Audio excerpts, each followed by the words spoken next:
Let's get it. Warning remains in effect for St. Louis City and central St. Louis counties until 8:30 p.m. At 7:59 Is it uploaded yet? thunderstorm was located near Gould Valley and moving east at 25 miles per hour.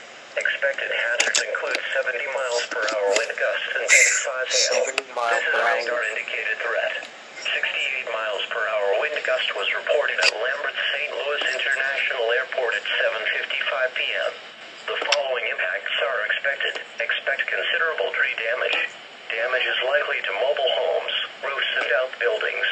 Locations impacted include Northwoods, Hillsdale, Maplewood, Jennings, Bellefontaine Neighbors, Riverview, St. Louis, Beverly Hills, and Uplands Park. This warning includes Scott Joplin Historic Site. This is a dangerous situation.